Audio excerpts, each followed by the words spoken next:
Gracias por la invitación a Carlos Berzaín, a Beatriz y este distinguido panel para entender lo que está pasando por estos días. Hay que pensar en un libro que escribió Domingo Faustino Sarmiento, un prócer de la educación argentina y destacado a nivel mundial. El libro se titulaba Civilización y barbarie. Lo que el mundo discute hoy es eso, civilización o barbarie. Y una vez más la Argentina demuestra una presunta neutralidad que no es otra cosa que cierta complicidad o complacencia con lo que está haciendo Putin o con lo que hizo a lo largo de sus años al mando del poder. Pensemos que los dos últimos presidentes que visitaron a Putin fueron Alberto Fernández y Bolsonaro. Ya sabemos del extravío de Bolsonaro y de su mala política a nivel internacional. Pero fue Alberto Fernández cuando el 4 de febrero señaló que Rusia tenía la puerta de entrada a la región a través de la Argentina. Esa locura es corroborada, además ahora, por las propias contradicciones dentro del partido gobernante, la coalición que se llama el Frente de Todos. Incluso en esta nueva distribución de lo que muchos hablan un nuevo orden mundial en este siglo del que nos toca ser protagonistas, tan cambiante a partir de la pandemia y fenómenos que aún nos van a seguir sorprendiendo, incluso pensando en lo que puede transformarse en una tercera guerra mundial o una guerra nuclear, que ya anticipó Putin, puede desatar si las sanciones contra él siguen de ese modo. La Argentina no se atreve, como uno de los países importantes de la región, a condenar con todas las letras el régimen ruso.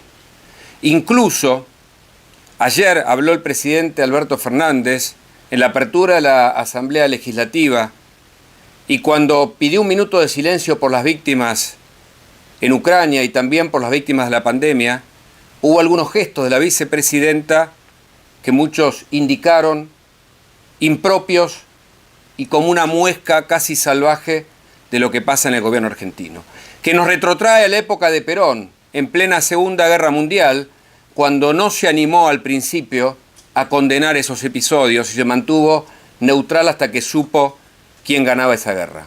La Argentina, lamentablemente, vive episodios de contradicción que no lo ubican, por ahora, en la misma situación de Venezuela, de Cuba y de Nicaragua, pero va camino hacia ese lugar. Me permito una autorreferencia que ayer le contaba a Carlos, un juez ya fallecido que fue uno de los que más investigó causa de corrupción en la Argentina y que procesó a la vicepresidenta y a otros exfuncionarios que forman parte de este gobierno por encubrir a hombres del gobierno iraní responsables del atentado de la AMIA, el más grave que tuvo la Argentina.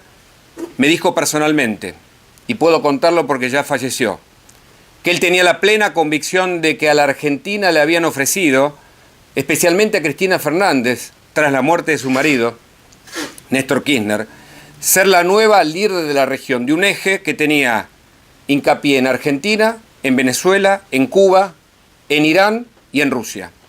La Argentina marchó claramente en ese destino y por eso la pobreza y algunas circunstancias de la política se explican de ese modo.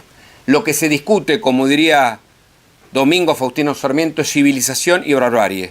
El mundo lo discute y la Argentina hoy no tiene claro qué camino va a tomar. Esperemos, lo digo como periodista de la Argentina y como quien analiza hechos de la región, que el país que uno quiere, del cual es parte, pueda tomar una decisión cambiante. Para eso se depende o hace falta un gobierno que esté a la altura de las circunstancias de este nuevo mundo.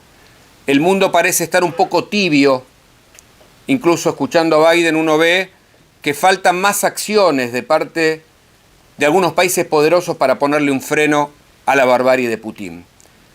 La Argentina todavía tiene más confusiones, pero tiene un desafío por delante en la medida en que los periodistas y los intelectuales y personas como ustedes puedan hacer el trabajo de denunciar los hechos que pueden llevar a un mundo hacia la autocracia, que es lo que está pasando en algunos países con el costo que tiene hacia la pobreza y con hechos de corrupción que se van multiplicando sin que el Poder Judicial pueda tener lo que hay que tener en circunstancias en donde se discuten a líderes que quieren permanecer para siempre en el poder. Eso es lo que quiere hacer Putin. Y esto es lo que no termina de denunciar a la Argentina. Muchas gracias.